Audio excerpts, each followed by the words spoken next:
right, welcome to the Yeah We Know podcast. You're in the ring with Jimmy and Hot Rod, and we are live in the Yeah We Know podcast studios. Rod, welcome to the podcast studio.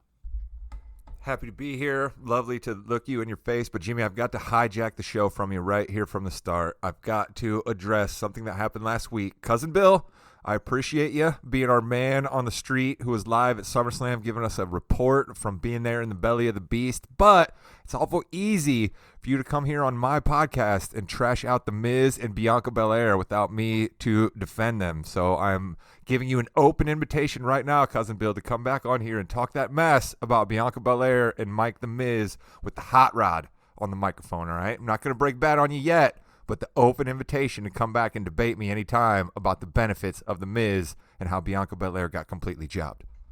All right, he was not wrong about The Miz. I'm sorry. He was correct about The Miz.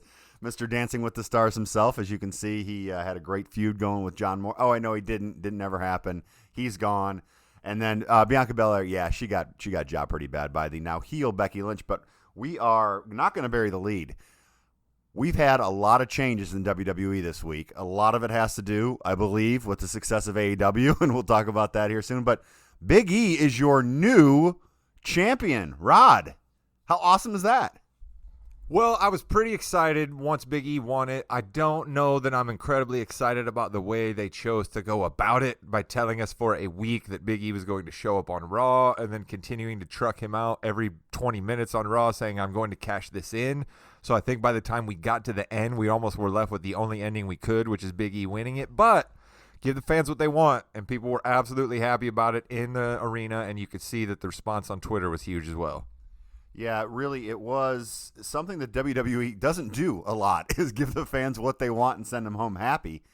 Up until the very end, you and I were both a little scared that they're not going to give it to Big E, but in the end, it would have just destroyed Big E's momentum, no matter what they would have done. So great for him, great for a championship win. My question to you is, over under 30-day championship reign for Big E? Well, if we are to take Nikki ASH's reign when she cashed in her Money in the Bank as any kind of frame of reference, then it's not going to be very long. But I would like to think that Big E is already coming in with a bit more cachet than Nikki ASH did, right? The thing with Nikki ASH was, oh, how crazy is this that she just, really snuck in there and won it. Big E's a superstar that could get a bit of a run. Now, my answer to that, I think we have to wait on the draft. Don't you think? That'll tell us a little bit more about Big E's reign. Well, and you would assume that Big E, being the Raw champion here, is going to stay on Raw, but apparently he may still have to get drafted to Raw. So I would hope that happens. Yeah, the draft is starting with the first couple shows of October, with of course SmackDown, because apparently SmackDown is the A show now. And that's 2 years in a row the draft has been on there to start with, and then ending on Raw. Any big changes you think that we're going to see? I think one of them, I can start with one that's pretty easy here. I think McIntyre's got to go to SmackDown to give Roman Reigns someone else to fight in between Finn Balor and Brock Lesnar. I totally agree with you there. I think McIntyre has been setting himself up for leaving the minute they said he couldn't fight Bobby Lashley anymore and Bobby Lashley remained champion. But my question to you, Jimmy, is how is this draft going to work? Because as we are currently constituted, Adam Pearce and Sonya Deville run both shows. So why would it matter to them who ends up on what show? I would assume that they have something in plan. No, they don't have anything in plan. They don't know how it's going to run. They have no idea. They may have one or two people in place that they want to move. The obvious thing is to just change. Adam Pearce is on one show. Sonya Deville is on another. Is it Nikki ASH or AHS? I couldn't. I couldn't see that. Sonya Deville was pissed yesterday, and she couldn't even talk straight. But I don't know what you're going to do with, let's say, Rollins and Edge. They've had a huge fight, huge feud. They've gone 50-50, of course, because that's what we do in WWE. One of those going to Raw, maybe, to be your number one heel, to go after a Big E. Does Rollins then go after Big E? I don't know. Well, I would say that we're not going to see Edge for a little bit. I just don't understand why you would truck Edge out of the arena in an ambulance, right? I mean, we all know that the ambulance wasn't necessary because Adam Pearce and Sonya Deville were loading him into the ambulance, and I would only hope that if his neck really was hurting, they would keep those two as far away from the paramedics as they could. But we're clearly not going to get Edge for a little while because, I mean, you know, they showed them all beat up, and where do they go? We had the 50-50 booking, as you just talked about there. They each won. So, but Seth Rollins moving to Raw? Absolutely. Give me Seth Rollins on both shows. I'm fine with it, right? If you want to heel, just go ahead and call in Seth Rollins. So that would be a move I would love to see. And to tell you the truth, I don't know.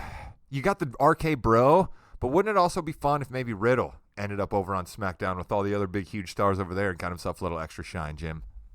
So you want to take Riddle and Orton away from each other and then maybe bring them back later. So what if Orton becomes champion at one point and then Riddle wins the Royal Rumble at one point, and then Riddle can kind of go with that for WrestleMania? I don't know if they're quite that high on Riddle yet. Should be. They should be. They should be. But again, I'm not sure that they're that high. Interesting. You know, we're gonna get some tag teams split up for sure because that's what they do. Can you see AJ and Almost being broken up? Maybe. Is Almost ready?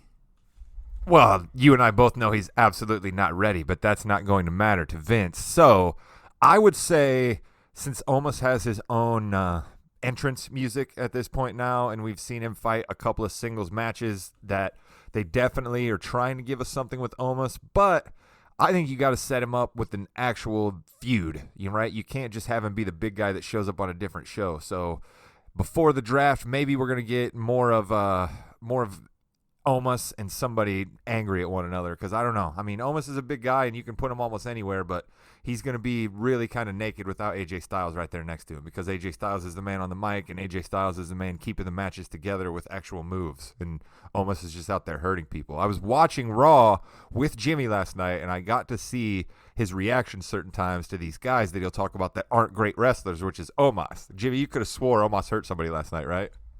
Well, yeah, his finisher, which, you know, for those of you who don't watch as much, is he basically grabs the person by the neck. He doesn't really have him by the neck, but he grabs him by the neck, lifts him up in front of him, and throws him as hard as he can on the canvas, which is fine, but you've got to make sure you throw him correctly so their back hits first, and when their head snaps back, it doesn't hit the mat. And it looks like he might have killed Ali last night, and he really does that to a lot of people. I like the look. He doesn't move the best. He doesn't sell the best. There's something there with him, but you've got to be very careful with what you do with him. That's why they've brought him along a little slow with AJ here. But with the draft coming up, he could easily be moved to the other brand, or AJ could be moved to the other brand. And then, well, we'll see what else happens there. Rod, a couple other people that are maybe not on the top of everyone's list, but Cesaro. Does he have anything left to prove on SmackDown, or do we move him? Apollo Crews, your boy, you love Apollo Crews, but they just don't seem to do anything with him.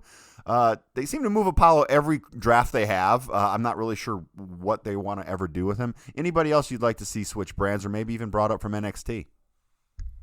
Well, I'll leave the NXT call-up to you. You're a little more familiar with the NXT roster than I am. But I would say this about Cesaro. You give me smiling Cesaro on any show, and I'm absolutely fine with that. The guy looks like a mountain of a man. He's a good wrestler. Bring him over to Raw and give him a couple of different gimmicks. He's not going to see Matt Stale, so I'm fine with Cesaro sticking around. I'm not a big Apollo Crews guy. I mean, he's definitely cut out of steel. He's got a bit of a Lashley look about him, so I can see why he works visually, but there's just something about him that doesn't draw my eye. I'm not a huge fan of Commander Aziz, but if Apollo Crews and Omos end up on the same show, then perhaps we could get some Omos Commander Aziz heat, and that would be good. And then the other thing I just thought about Omos that I should have mentioned is he can be a potential kingmaker, though, right? Like, even if you don't have a great guy for Omos to go up with, he's only been knocked down once. You and I were talking about this during Raw last night. We think the Viking Raiders were the only people to ever knock him off his feet. So if he moves to a different show and somebody finally does knock him off his feet and take him down in a singles match, that's a complete bump for somebody. So perhaps Omos could fill that role. Yeah, I would think it would have to be a little bit more time, giving him continue to build him up, and then someone finally beats him. But that would mean they would have to make a baby face, and they don't. What don't they do? They don't make baby faces very well. So there's that. A lot of, and we talked about NXT there for a second. A lot of shakeup going on NXT. A couple days ago, Samoa Joe goes on social media and says he has to vacate So the title is in abeyance, which is what the WWE likes to use. Vacate the title. Now, luckily, they had a four-way match for the number one contender on the new NXT, which, as you're hearing this, it'll be later today, with Kyle O'Reilly, Pete Dunne, LA Knight, and Tommaso Ciampa. Hot Rod, Mr. Prediction. Yeah. Never wrong. Where are you putting your money on tonight for the new NXT champion, Kyle O'Reilly, Pete Dunne, LA Knight, or Tommaso Ciampa? Well, a lot of great wrestlers there, a lot of guys that I've clearly seen wrestle a lot of matches, very familiar with their entire career. So I'm going to go with Ciampa. That's who I'm going to go with, just because I love the guy's name. Give me the Ciampa. All right, Tommaso Ciampa is your pick. Which means he won't win. Which means he won't win, which is sad. I think... So there's a couple different ways they go. If we are truly going in a new direction for NXT where you're focusing on different types of talent, LA Knight might be your pick. But I just think that having the bruiserweight Pete Dunne being your champion, let's just stop this now and give him the belt. If they don't, then he should be brought up to Raw or SmackDown in the draft. I think Pete Dunne's going to walk away with it. So that's my pick for NXT. Are you excited to see the new NXT, or is it just going to be a different set with the nice Grateful Dead colors? Well, I did see the Grateful Dead live in concert this weekend, and my car managed to break down on me over the weekend as well. So if my car is fixed and I am back at home this evening, then I absolutely will try to check out a little bit NXT, because I'm at least curious to see what the new NXT will be, see if we're getting new commentators, who those will be. All of that kind of stuff will be fun for me. But it's always weird to watch a wrestling show when you don't really know anybody. So I'm not very familiar with too many of the guys. But some of them will come out and I'll be familiar. And you just told me about Mr. Dunne there. And we know that I'm a huge Ciampa fan based on my prediction just a second ago. So I'll probably check it out tonight just to see what's going on. But I don't know that I will be able to keep my interest, because I'm still trying to dip my toes into AEW and haven't even fully jumped into that yet. And I'm sure we'll get into that in a little bit. Yeah, you've always loved Ciampa for sure.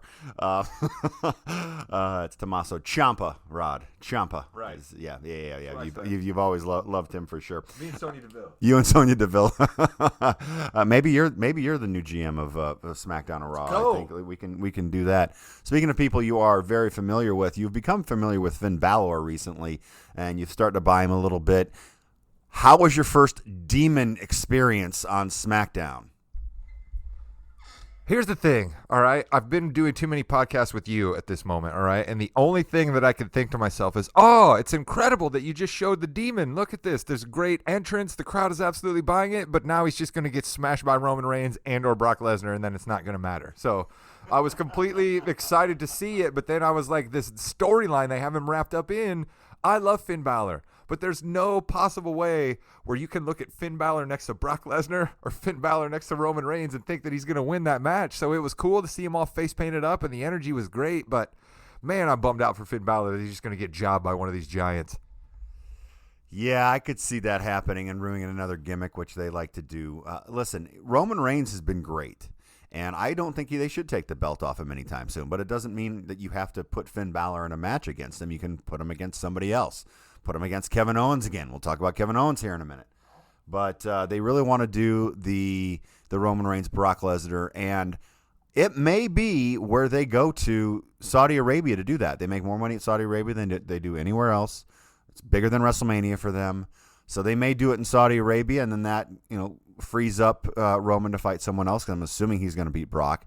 But, as someone who, whenever Brock Lesnar appears, I'm not very excited about, because I know if he wins the championship, he is not going to be wrestling a lot.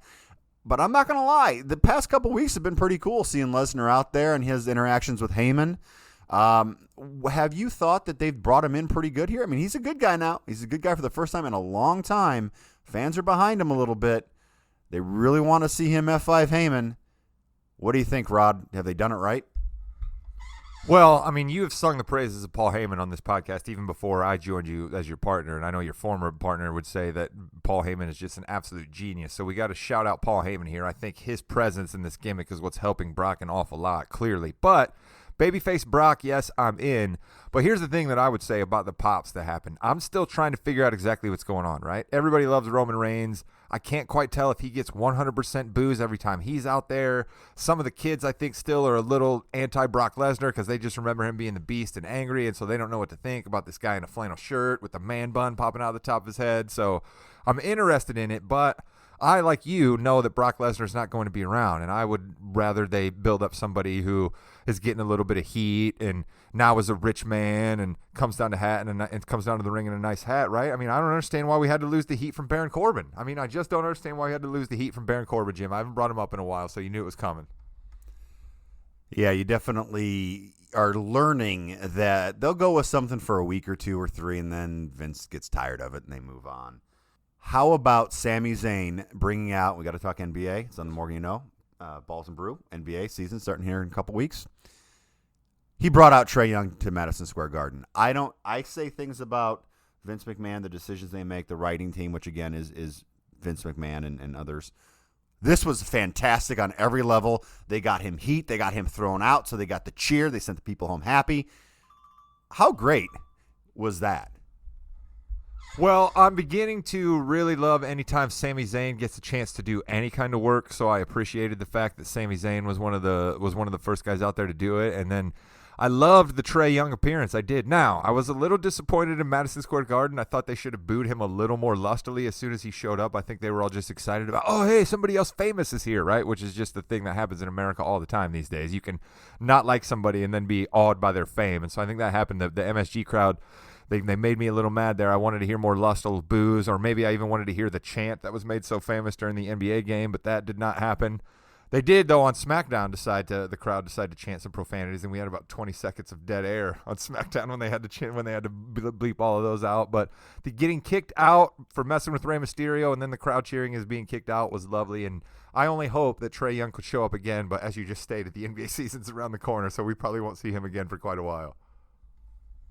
Yeah, I don't think we'll see him around. But again, it's things like that it's actually a culturally relevant person too. It's not Pee Wee Herman, right. Again, and that shows a little bit of going in the right direction for WWE. Listen, AEW is hot right now. They can say that they're not competition, but they are competition because everything on television is competition. Now, WWE is in a fantastic shape. They're not going anywhere. They're set in Fox. Fox is happy with the ratings. USA is happy with the ratings. Fox apparently wanted CM Punk very bad, but they weren't able to work that out. Someone else, though, whose contract may be up soon, Rod.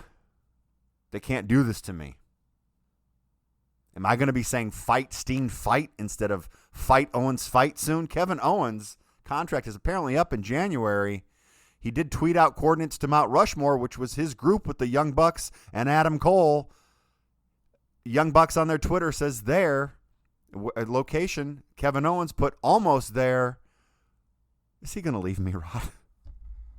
I certainly hope not. I've become really, really attached to Kevin Owens. I like the space that he fits in the WWE universe right now, where he's kind of the everyman, working man hero. He's definitely a good wrestler, and he's got a good size to him, and he's okay on the microphone with that little bit of Canadian accent, and he's just an absolute phenomenal worker. And it seems to me that what we have going on here is all of the wrestlers want to be in AEW, but the biggest stars are actually in WWE. And so what it's coming down to for Kevin Owens, do you want to stay in the WWE where it's the big boy game, or do you want to go over to AEW where everybody's having fun in the sandbox right now because nobody can say a bad word about AEW? All of you wrestling literati everywhere. There's just nothing bad said about AEW ever. What I would say, Jimmy, and this is a discussion I wanted to have vis-a-vis AEW and WWE, aren't they essentially doing two different things? Okay? They're both wrestling promotions, yes, but AEW to me seems way more focused on wrestling, and the WWE seems way more focused on let's create stars. And I don't have a problem with the WWE creating stars. You wrestling guys apparently do, though. So what do you think of my hypothesis there, Jim? So first of all, you're saying WWE is where the big boys play, is what you would say? Yes. That was WCW's catchphrase when they were in the Wrestling Wars, and that really ended well for them in their battle with WWE. My question to you is, if you think WWE is so great at creating stars, name me one star they've created in the past 5-6 years. In the past 5 or 6 years, no. They haven't created a new one in the past 5 or 6 years. But you cannot continue to not give the WWE credit for the legends that they can truck out, right? They have to receive credit for what they've already done. The fact that we can bring in Brock Lesnar, or we can bring in John Cena, or maybe The Rock can come back, right? Stone Cold Steve Austin can still show up and get a pop. That matters, okay? AEW has the new, oh, look at this guy that we signed, and isn't it going to be great to see him work, and can't they do a phenomenal match? But the guy looks like a janitor, right, that you see working the night shift at the junior high, right? And that's all well and good when these guys are doing great moves and you're packing 12,000 into arenas for AEW, but I just wonder, is AEW getting as hot as they can get, and they just aren't going to be able to go that next step and be able to compete with the actual deep pockets of the WWE? Because Vince has shown us the last couple of weeks he's got the deep pockets. He's not afraid to make decisions at the last second. He clearly understands something's going on here, and I think the old man's motivated. Well, hopefully he's motivated, but again, with AEW, and WWE is not going anywhere. WWE is fine. But AEW does have we are a wrestling company, and we're going to show you great wrestling matches. MMA has shown very well. Who's the number one MMA person in the world? Conor McGregor. Why? Because of his flamboyance, his mic work, his in-ring. Back in the day was a little bit better than it is now. But he looks like a janitor walking through. So MMA has already proven to everyone, except for apparently you and Vince McMahon, that you don't have to be 7'5" to draw money. AEW got Bryan Danielson from WWE. He could have signed either way. He chose to go to AEW. They got Adam Cole from WWE. He could have signed either place. No problem. He might have been a manager for Keith Lee in the WWE and had to change his name to probably Cole Adam, because that would make Cole Adam, baby. And then, of course, with CM Punk, they put offers out for all three of them. They all three chose to go to AEW. But that was my point. That's my point, Jimmy. These guys they're like you, right? They love wrestling. They're deep into the Japan knowledge and all of that stuff, and they're deep into what happened in the underground shows and old gimmicks that these guys had, and that's all great. I'm not trying to make fun of any of you guys, but what I'm saying is I don't know how relevant that is to anybody. So it's great right now that all of you guys talk about the momentum AEW has, but I just wonder if at a point we're going to realize, okay, we keep saying AEW has all this momentum, but really I still am more entertained by what's going on over at Raw, even though I'm mad at Vince McMahon and I don't know that they have any huge stars. Seeing the same matches over and over again is tough. It really is. And we've talked about how many of repeat matches that have been on Raw and SmackDown compared to AEW. AEW, though, couple things that they have. First of all, they're more of a blood promotion than WWE. WWE stays away from blood as much as humanly possible. AEW kind of embraces it. They embrace some of the more controversial, hardcore matches, so that's something that could turn people off. AEW has a big problem with women right now, men 18 to 49. They beat Raw this past week. Different nights, no question, but they beat them. And then also, WWE is still the Coke, where no matter what you say, if you see a wrestling highlight and it's an AEW highlight, a news anchor, Sports Center might say something about the WWE, and that's something that they're going to have to continue to work on. Now, Kevin Owens, I hope he does whatever he wants to do. As always, I'm never going to say anything about the talent in ring work or their decisions they make. As a fan of WWE and as a fan of Kevin Owens, I want to see him. I'd love to see him be champion one day, but maybe he's not going to be there. Maybe he's just that everyman, Rod, that you said he's going to be in WWE, and maybe if he goes to AEW, he'll be straight to the top, or he might get stuck in the upper mid card. But he'll have more fun. Where is that? Is it going to be in WWE or is it in AEW? So I'm looking forward to see what happens. Hopefully, maybe a change to Raw will help. But I want to see them push him more and not just kind of lay him to the wayside because they think he's going to leave. Okay, that's all well and good, and I'm totally with you, and I worry that this podcast may stop if Kevin Owens isn't on the WWE roster anymore because your fantasy football team in our league is named Fight Owens Fight, for goodness sakes, all right? But here's my question, Jim, and I don't want to belabor AEW any longer, but how many belts can AEW possibly have, okay? Because everybody keeps telling me about these huge dudes that are showing up at AEW. I mean, Kenny Omega already is a great champion over there, right? We got CM Punk. Can CM Punk hold a belt at the same time as Adam Cole, at the same time as Bryan Danielson, at the same time as Kevin Owens coming over there? I mean, I just think at some point some of these guys are going to say to themselves, yeah, it's a fun sandbox over there, but I can actually be a bigger fish in a much bigger pond if I stay here in the WWE. And you say that the WWE tried to sign CM Punk, but you and I both know there was pretty much zero chance CM Punk was signing another contract with Vince McMahon. So fine, we can say that Vince tried to sign CM Punk, but we all know that CM Punk has no time for the WWE. He blames them for things that went wrong in his life. He blames them for so many other things. Hell, within 5 minutes of being in the ring on AEW, he's already trashing WWE. So there was no chance that dude was coming to WWE. Now, Adam Cole, I don't know, right? We talk about this so often. I am an old man apologist. You like to give the old man some trouble sometimes, but it's clear to both of us that the old man likes big dudes, and Adam Cole's not a big dude. So I feel sorry for Adam Cole. But, again, how many of these guys are going to get the huge run that we basically, whenever they go over there, we say, oh, he's going to be huge in AEW. How many of these guys can actually be huge in AEW, Jim? They're starting to get crowded. And we have to see, because they haven't had this before. And those younger talents who they have, the Darby Allins, and what's going to happen to them, the Jungle Boys, Luchasaurus, your favorite wrestler in AEW, what's going to happen to them as these new people come in? So it's a good balancing act. Now they do have 2 shows now that they can, they've got 3 hours to work with, so they're going to have to balance that. They're going to have to balance their pay-per-view. But as we saw even last week on Dynamite, they ran long. And a huge match between Suzuki and Jon Moxley had to be cut, and Suzuki got bloodied up like no other. His eye was bloodied all over, and he even did the thing where he takes his hand, puts it down his face, the blood is on his hand, and he licks his hand, which is disgusting on every level. Why would you do that? I believe that was a 3-minute match, and they were probably expecting it to be 15 to 17 minutes.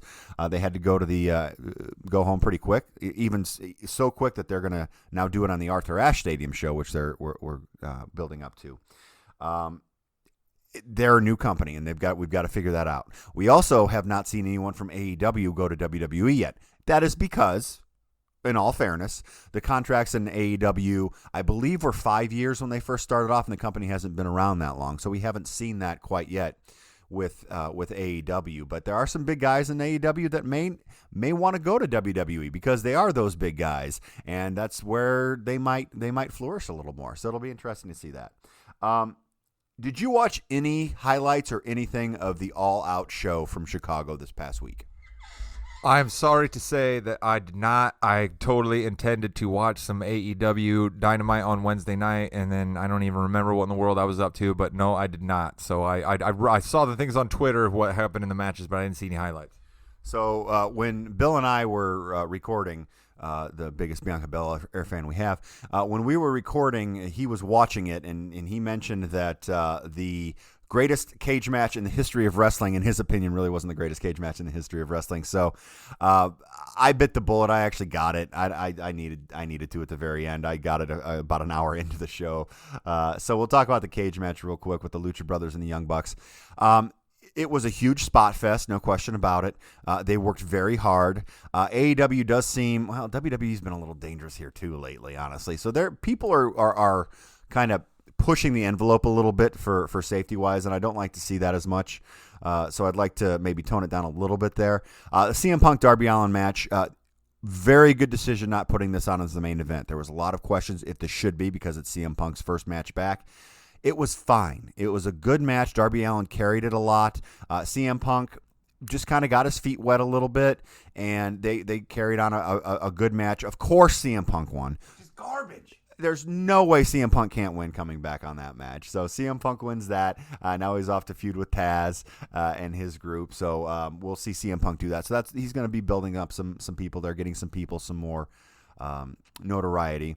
Moxley and Kojima was a solid match. Moxley wins, and then Suzuki comes out, and the fans loved that. This was definitely a knowledgeable fan base. So when I turned the pay-per-view on, was Chris Jericho and MJF. And if MJF beat Jericho, Jericho has to leave. I turned the pay-per-view on, Rod. 1, 2, 3. MJF beats Chris Jericho, and then it freezes. I'm like, whoa, what just happened? Well, in AEW, another ref came down and said, no, his foot was on the rope, so we're going to restart it. And then Jericho ended up winning. Jericho wins. stays in AEW. Did you think there was a chance at all he would leave for WWE or another promotion? Well, I saw that there were some people who were trying to report on Twitter that that was an actual thing that was happening. So I did sort of think that to myself, and I still believe that Jericho's got one more appearance back over in the WWE in him, and it's going to happen soon. So with you saying how long these contracts are and all that stuff, maybe it doesn't. But Jericho's just so good on the mic, and he's just has such a presence in the WWE that he can be one more of those. Excuse me, I'm emotional talking about Chris Jericho here, but he can be one of those guys that shows up and gets a huge pop, right? I mean, the minute that they start doing that Y2J countdown at the top of the place is going to go absolutely wild. So I'd love to see it, but I mean, we've spent this whole last 20 minutes talking about how cool AEW is, Jimmy, so I'm sure he's not going to leave. Well, why would you? If he's happy, but I could see him easily going back to WWE at some point in time. And then finally, the championship match: Omega and Cage. Cage took a one-winged angel off the top rope, which is ridiculous for a man who's had some neck problems and concussion problems. But the true story was afterwards, where Omega gets on the mic and says, "No one can beat me. You know, they're either not here in another company or they're already dead." And that comment, when people are like, "Whoa, well." In storyline on Being the Elite years ago when Adam Cole went to WWE, they killed him.